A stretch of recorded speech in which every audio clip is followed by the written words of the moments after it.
آپ دیکھیں کہ یہ ہماری سیاسی جماعتیں جو ہیں یہ ایک تو فیملی لمیٹڈ کمپنیاں جس طرح چل رہی ہیں اس طرح چل رہی ہیں. ان میں کوئی ورکر جو ہے نا وہ ٹاپ لیول پہ پارٹی کا جو عہدہ ہے اس کو نہ ملا ہے اور نہ ملنا ہے. ورکر جو ہیں وہ مارے کھانے کے لیے رہ گئے ہیں اور سیکنڈ لائن کی جو لیڈرشپ ہے ان کو کوئی 2-4 وزارتیں دائیں بائیں وزارتیں کوئی چیئرمین شپ مل جاتی ہے اور یہ بڑے عہدے جو ہیں پرائم منسٹرشپ ہو گئی چیف منسٹرشپ ہو گئی اور وزارت خزانہ یا اس طرح کے بڑے عہدے جو ہیں وہ کسی ورکر کو کبھی نہیں ملے. اسی طرح پارٹی کے عہدے جو ہیں وہ بھی ان کے اپنے ہی پاس ہوتے ہیں. کیوں کہ یہ جو نا اپنے اس جو پارٹیاں ہیں اس کو اپنے گھر سے باہر نکلنے نہیں دینا چاہتے. یہی حال اس کا ہے اپنا پاکستان پیپلز پارٹی کا ہے. نون لیگ بھی ایسے ہی ہے. ابھی تک تحریک انصاف جو ہے وہ بھی ایسے ہی چل رہی ہے. عمران خان واحد ایک وہ تھا, اب تو اس کا کافی جو نا شیرازہ بکھر چکا ہے. وہ اب دیکھیں کب واپس اکٹھے ہوتے ہیں نہیں ہوتے ہیں وہ ایک الگ بات ہے. لیکن یہ جو میں آپ سے بات کر رہا ہوں کہ پاکستان کی بدقسمتی ہماری بدقسمتی ہے وہ یہ ہے کہ یہ سیاسی جماعتیں جو ہے نا سیاسی جماعت کے طور پہ انہوں نے کام کیا ہی نہیں ہے. یہ فیملی لمیٹڈ کمپنی کے طور پہ آتے ہیں اور ان کے اپنے جو نا مفادات ہوتے ہیں. کون سے مفادات؟ کہ اقتدار کے ساتھ چمٹے رہیں. جب تک اقتدار رہتا ہے وہ ادھر موجود رہتے ہیں, اقتدار سے الگ ہو جائیں تو یہ ملک سے باہر چلے جاتے ہیں. یہی دیکھیں نا 1971 میں کیا ہوا, یہی تھا, پارٹی بازی تھی اور ذاتی مفادات تھے, سیاسی مفادات, ذاتی مفادات, جس کی وجہ سے پاکستان کو 2 لخت ہونا پڑا. قائد اعظم کے بعد, قائد اعظم محمد علی جناح بانی ہے پاکستان کے بعد, کوئی ایسا لیڈر نہیں ملا ہمیں جو اس ملک کو متحد رکھ سکے, عوام کو متحد رکھ سکے. یہ جتنی پارٹیاں بنی ہیں, ابھی ایک نئی پارٹی بنی ہے استحکام پاکستان پارٹی, یہ گروہ در گروہ جو نا تقسیم کرنے کے لیے جو نا یہ کام کرتی ہیں اور عوام کو تقسیم کرتی ہیں. جی طاہر صاحب, بڑی تفصیل کے ساتھ آپ نے انٹرا پارٹی الیکشن کے متعلق جو ہے باتیں آپ نے بتائی ہیں. اس میں پاکستان مسلم لیگ کا بھی آپ نے والا دیا ہے, پاکستان پیپل پارٹی کا بھی دیا ہے اور تحریک انصاف کا بھی آپ نے ذکر کیا ہے. لیکن گزارش یہ ہے کہ یہ پارٹیوں کے الیکشن جو ہیں ہماری یہاں پہ جمہوریت تو نام کی ہے, ان پارٹیوں کے اندر بھی جمہوریت نہیں ہے اور اس طرح کے الیکشن جو ہیں سلیکشن ہوتی ہے, الیکشن کبھی نہیں ہوتے. الیکشن اگر کوئی جماعت کرواتی ہے تو وہ صرف اور صرف جماعت اسلامی کرواتی ہے, ان کے الیکشن ہوتے ہیں اور الیکشن کے ذریعے لوگ منتخب ہو کے وہ سامنے آتے ہیں. اچھا مجھے یہ بتائیں, کل کراچی میں جو الیکشن ہوئے ہیں, میئر شپ کا الیکشن ہوا ہے, اس میں تو اکثریت بتائی جاتی ہے کہ جماعت اسلامی کی زیادہ تھی اور پاکستان پیپل پارٹی اور اس کے جو وہ اتحادی جماعتیں تھیں جس میں نون بھی شامل تھی ان کی اکثریت وہ کم تھی. لیکن اناؤنسمنٹ جو ہے وہ مرتضیٰ وہاب صاحب کی بطور میئر شپ کراچی ہوئی ہے. اس کے پیچھے کیا کہانی جو ہے وہ چھپی ہوئی ہے؟ جی چوہدری صاحب, یہ سامنے جو بتایا گیا ہے اور یہ جو جماعت اسلامی ہے انہوں نے جو احتجاج کی ہے وہ یہی ہے. اس میں یہی بتایا جا رہا ہے کہ پاکستان پیپلز پارٹی کے جو امیدوار تھے مرتضیٰ وہاب, ان کو جتوانے کے لیے الیکشن کمیشن اور جتنے بھی وہاں پہ انتظامیہ تھی, لا انفورسمنٹ ایجنسیز تھیں, وہ سارے ایک طرف ہو گئے اور انہوں نے جو پاکستان تحریک انصاف کے 31 ممبران تھے, ایک TLP کا ممبر تھا, انہوں نے جو نا ووٹ دینا تھا ان کو جماعت اسلامی کے جو امیدوار ہیں ان کو وہاں پہ نہیں جانے دیا, یا باہر بیریئر لگا لیے, یا گھر سے نہیں نکلنے دیا, یا وہ وہاں پہ پہنچے ہیں تو آگے گیٹ پہ تالے تھے. تو اس طرح کی یہ صورتحال سامنے ہوئی. اس کے بعد پھر ہنگامے بھی ہوئے ہیں, وہاں پہ لوگوں نے پتھراؤ بھی کیا ہے اور کافی جو ہے نا وہاں پہ گہما گہمی رہی ہے اور ناخوشگوار جو ہے نا ایک صورتحال تھی جو ہمیں دیکھنے کو ملی. تو جماعت اسلامی, جی چوہدری صاحب, یہ جماعت اسلامی جو ہے اب کیا کہہ رہی ہے وہ تو آپ نے سن لیا ہے, لیکن یہ اس پہ ہم نے ایک پروگرام کیا تھا, ویلاگ کیا. ابھی کراچی سے سردار ہیں Pakistan Peoples party Azad Kashmir Sindh zone کے صدر ہیں سردار, مجھے ان کا نام یاد نہیں آ رہا, انہوں نے فون کیا وہاں سے. وہ کہتے ہیں جی کہ آپ نے تجزیہ کیا ہے, آپ نے بتایا ہے کہ پاکستان پیپلز پارٹی کو دھاندلی سے جتوایا گیا ہے, مجھے آپ لیں, میں آپ کے ساتھ پروگرام کروں گا اور میں آپ کو فیکٹس اینڈ فگرز کے ساتھ بتاؤں گا کہ اس میں کوئی دھاندلی نہیں ہوئی ہے بلکہ یہ شفاف الیکشن تھے. وہ پھر ہم ان کا وہ لیں گے, ان کا ویو پوائنٹ لیں گے, وہ اس پہ آئیں گے ہمارے ساتھ آن لائن, ان کا جو نا موقف لے کے وہ پھر اپنے کسی ویلاگ میں کل یا پرسوں جو وہ انشاءاللہ اپنے ناظرین کو پیش کریں گے. تو یہ صورتحال ہے چوہدری صاحب.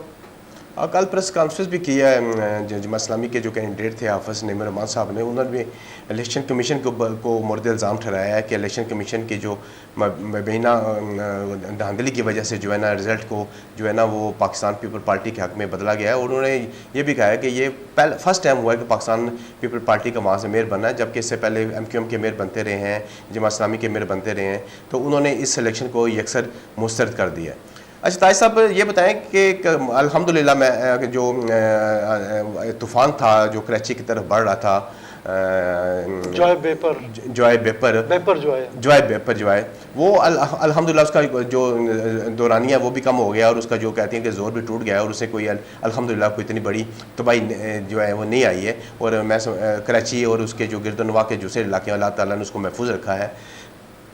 جی چوہے صاحب بالکل آپ صحیح فرما رہے ہیں۔ بائپر جوائے جو ہے اس کے بارے میں پہلے پیشن گوئی تھی، وہ جب 200-300 کلومیٹر دور تھا، تو ماہرین جو بتا رہے تھے کہ یہ بڑا سخت طوفان ہے، اور کافی سارے علاقے، کراچی شہر ہے، اس کے ساتھ ٹھٹھا، بدین، کیٹی بندر اور کافی سارے علاقے جو ہے اس کے زیر آب آ جائیں گے، اور لوگوں کو بڑی پریشانی ہوگی۔ وہ انخلا بھی لوگوں کا شروع کر دیا گیا تھا، 80,000 لوگ جو ہیں ان کے گھروں سے ان کو نکال کے محفوظ جگہوں پر رکھنے کے لیے، ان کی رہائش کے لیے انتظامات بھی ہو رہے تھے۔ پرائم منسٹر شہباز شریف جو ہیں انہوں نے چیف منسٹر سندھ کو جو ہے نا خاص ہدایات جاری کی تھیں کہ ان لوگوں کو، یہ خاندان جو ہیں ان کو نکال کے وہاں سے محفوظ مقام پر منتقل کیا جائے، ان کے کھانے پینے کا انتظام، رہائش کا انتظام کیا جائے۔ لیکن الحمدللہ چوہے صاحب جیسا آپ نے بتایا، آج جو خبریں آ رہی ہیں کہ اس طوفان کی وہ شدت جو بیان کی جا رہی تھی وہ رونما نہیں ہوئی، اور اس کی شدت میں کمی آ گئی ہے، اور ہمارے لوگ جو ہے نا، ہمارے شہر وہ محفوظ ہو گئے ہیں۔ چوہے صاحب یہ طوفان سمندری طوفان تھا، یہ تو تھم چکا ہے، اس کی شدت میں کمی آ گئی ہے، لیکن ہمارا جو سیاسی طوفان ہے اس میں کوئی کمی نہیں آ رہی، وہ ایک تسلسل کے ساتھ اوپر جا رہا ہے۔ ابھی آپ دیکھیں، یہ تحریک انصاف کے جو لوگ فرنٹ لائن قیادت تھی، انہوں نے تحریک استحکام پاکستان پارٹی جو بنائی ہے، اس کے حوالے سے بھی ہم نے اپنے ناظرین کو بتایا تھا کہ ان کا اجلاس ہوا ہے، اور انہوں نے ہنگامی بنیادوں پہ کام شروع کر دیا، اس پہ عمل بھی شروع ہو گیا۔ ہمارے کچھ دوست ہیں جو ریجنل لیول پہ پاکستان تحریک انصاف کے تھے، عہدیدار تھے، پھر ضلع سطح کے تھے، تحصیل سطح کے، وہ بھی جو نا انہوں نے پریس کانفرنس تو نہیں کر رہے، لیکن وہ جو نا اپنی ایک ویڈیو بنا کے اپلوڈ کر رہے ہیں سوشل میڈیا پہ، فیس بک ہے، ٹویٹر ہے، یا دیگر جو ہیں، تو وہ تحریک انصاف سے اپنی راہیں جدا کر رہے ہیں، اور حیرانگی ہوتی ہے کہ یہ وہی لوگ ہیں جو پہلے کہا کرتے تھے کہ ہمارا جنازہ جو ہے وہ اس تحریک انصاف کے پرچم میں لپٹ کر قبر میں اتارا جائے۔ یہ وہی لوگ ہیں۔ طاہر صاحب گزارش یہ ہے کہ جو لوگ پاکستان تحریک انصاف سے ٹوٹ کر مختلف جماعتوں میں جا رہے ہیں یا گھر بیٹھ رہے ہیں، گزارش یہ ہے کہ ان سے جیل کی جو سختیاں ہیں وہ برداشت نہیں ہو سکیں۔ دیکھیں آپ چودھری پرویز لائی صاحب، ان کی کتنی عمر ہے، اور وہ اپنے جو ہے نا وہ ڈٹے ہوئے ہیں، اور انہوں نے کہا ہے کہ میں عمران خان صاحب کا ساتھ نہیں چھوڑوں گا، چاہے مجھے اس کے لیے جتنی مرضی سزا کیوں نہ ہو جائے۔ لیکن جو لوگ آپ کے سامنے بڑے بڑے نام ہیں، فواد چودھری ہے، اس کے بعد عامر کیانی ہے، دیگر اور بھی بے شمار لوگ ہیں، وہ جیل کی سختیاں برداشت نہ کرنے کی وجہ سے آج اپنے گھروں میں بیٹھے ہوئے ہیں، اور انہوں نے نئی جماعت بھی جوائن کر لی ہے۔ میں آپ کو ایک اور حوالہ بھی آپ کو دیتا جاؤں گا، راولپنڈی سے راجہ بشارت ہیں، راجہ راشد حفیظ صاحب ہیں، وہ بھی ابھی تک پاکستان تحریک انصاف کے عمران خان کے چیئرمین عمران خان کے ساتھ جو ہے وہ ڈٹے ہوئے ہیں، اور انہوں نے بھی کہا کہ ہماری ہمدردیاں جو ہیں وہ تبدیل نہیں کی جا سکتی۔ لیکن وہ منظر عام پہ نہیں ہے، کہیں ان کا اتا پتہ نہیں ہے کدھر ہیں، چھپے نہیں جہاں بھی ہیں، لیکن انہوں نے نہ کوئی پریس کانفرنس کیا، نہ یہ علیحدگی کا نام کیا ہے، تو جہاں بھی ہیں میرا مطلب یہ ہے کہ ابھی تک انہوں نے جماعت سے علیحدگی کا اعلان کرتے تو وہ منظر عام پہ آ جاتے، لیکن انہوں نے اپنی جماعت سے وابستگی ابھی تک انہوں نے رکھی ہوئی ہے، اور انہوں نے کہا کہ ہم خان صاحب کے ساتھ ہیں، اور ہم خان صاحب کا ہمیں خان صاحب کے ساتھ جوڑنے میں کوئی توڑ نہیں سکتا۔ سر گزارش یہ ہے کہ آپ نے جو الیکشن آج ہوئے ہیں پاکستان مسلم لیگ کے، اس کے اوپر بھی اپنا بڑا ایک طاہرانہ نظر ڈالی ہے، اور آپ نے کہا ہے کہ یہ جو الیکشن ہوئے ہیں یہ ساری آپس میں بندر بانٹ ہیں، اور ورکروں کو جو سینئر سیاستدان تھے، جس میں شاہد حقان عباسی ہے، دوسرے بھی اپنے نام لیے ہیں، ان کو جو ہے وہ نہ تو عہدے دیے گئے اور نہ ہی وہ اجلاس میں شرکت ہوئے۔ اس کے بعد آپ نے جماعت اسلامی کا بھی کہا ہے کہ انہوں نے عمران خان صاحب کے موقف کی تائید کی ہے کہ وہ الیکشن کمیشن کا جو موقف تھا عمران خان صاحب کا، اس کو آج جماعت اسلامی نے بھی تسلیم کیا ہے۔ جی چوہے صاحب، میں آپ کو ایک اور خبر دوں، یہ اب الیکشن جو نون لیگ کے ہوئے ہیں، اس میں سلیکشن جو ہوئی ہے، شاہد خاقان عباسی، مفتاح اسماعیل ہیں، اور راجہ ظفراللہ کا میں نہیں کہہ سکتا، لیکن یہ دو حضرات جو ہیں یہ اپنی راہیں جدا کر رہے ہیں نون لیگ سے. یہ ایک تو یہ خبر ہے. دوسری خبر یہ ہے کہ یہ جو ہے پی ڈی ایم کی کشتی جو ہے اس میں سے پاکستان پیپلز پارٹی جو ہے نا وہ چھلانگ لگانے لگی ہے. اس کی وجہ ہے کہ وہ سمجھتے ہیں، اور عوام جو ہے نا سارے حالات آپ کے سامنے ہیں. لیکن سر آپ چھلانگ لگائیں یا نہ لگائیں کیونکہ نہیں میری بات سن تو لینا، میری بات جو سب سن لیں کہ عوام کو یہ ڈیلیور نہیں کر سکے. عوام پر مہنگائی کا بوجھ لادا گیا ہے. جو لوگ 3 وقت کی روٹی کھاتے تھے وہ 2 وقت کی روٹی پہ آ گئے ہیں. 2 وقت کی روٹی کھانے والے 1 وقت کی روٹی پہ آ گئے ہیں. مہنگائی اتنی بڑھ چکی ہے. پھر لا اینڈ آرڈر کی صورتحال وہ بھی جو نا کوئی اتنی اچھی نہیں ہے. اور اس کے علاوہ دوسرے جو معاملات ہیں وہ بھی کافی گمبھیر ہیں. تو اس وجہ سے وہ لوگ جو ہے نا یہ خود نون لیگ کے لوگ جو ہے نا وہ کہتے ہیں ہم عوام کے ساتھ کس منہ سے جائیں گے، ہم نے تو کچھ ڈیلیور کیا نہیں ہے، ہمارے پاس کچھ ہے ہی نہیں ہے، الیکشن میں ہم کیسے عوام کے پاس جائیں گے. تو پیپلز پارٹی اس چیز سے اپنے آپ کو الگ کر رہی ہے کہ وہ یہ بوجھ جو ہے وہ اپنے سر نہیں لینا چاہتی. وہ اس کشتی سے پی ڈی ایم کی کشتی سے اتر کے پھر اپنا بیانیہ بنائیں گے، عوام کے پاس جائیں گے اور انہیں کہیں گے جی کہ ہم نے یہ حکومت چھوڑ دی ہے. حالانکہ وہ انہوں نے حکومت کے مزے لوٹے ہیں پوری طرح. تو یہ صورتحال ہے. اب دیکھیں اگلے 10 دن میں 15 دن میں یہ جو صورتحال ہے نا یہ بالکل آپ کے سامنے واضح ہو کے آ جائے گی. طاہر صاحب گزارش یہ ہے کہ اگر پی ٹی ایم سے پاکستان پیپل پارٹی نکل جاتی ہے تو میں سمجھتا ہوں کہ پیچھے کوئی دن ہی کوئی نہیں بچتے ہیں. جیسا کہ آپ اکثر اپنے ولاگ میں کہہ چکے ہیں کہ الیکشن جو ہیں وہ بہت قریب ہیں اور اگست میں جو ہیں اسمبلیاں اپنی مدت پوری بھی کر رہی ہیں. تو اگر وہ پیپل پارٹی اگر نکل بھی جاتی ہے تو اس کا آپ کوئی فرق نہیں پڑے گا کیونکہ حکومت نے جو اسمبلیاں جو ہیں یا تو اس کی مدت پوری ہوگی یا اسمبلیاں یہ توڑ دی جائیں گی. نہیں میں جو سب یہ کہہ رہا ہوں، یہ میں نہیں کہہ رہا کہ الیکشن جو نا وہ لیٹ ہوں گے یا کچھ ہے یا ایسی کوئی بات ہے. پیپلز پارٹی جو نا الگ، یہ نون لیگ، پیپلز پارٹی اور مولانا فضل الرحمان یہ سارے اپنے اپنے جو نا انتخابی نشان پہ الیکشن لڑ رہے ہیں، الگ الگ ہوں گے. ان کا کوئی انتخابی اتحاد نہیں ہے. یہ ایک مفادات کے لیے جمع ہوئے تھے ایک جگہ پر، وہ مفاد ان کا پورا ہو گیا ہے.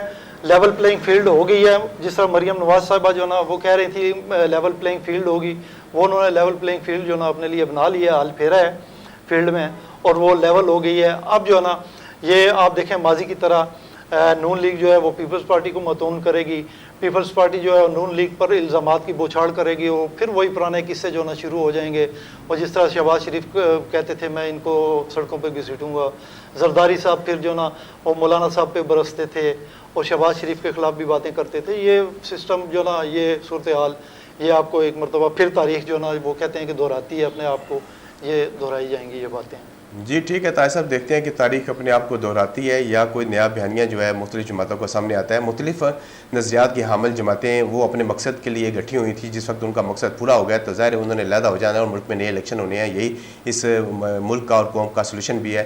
ناظرین اس کے ساتھ ہی ہمارے پروگرام کا وقت ختم ہوتا ہے. اپنا اور اپنے ارد گرد رہنے والے لوگوں کا خیال رکھیے گا. مجھے دیجیے اجازت. اللہ حافظ.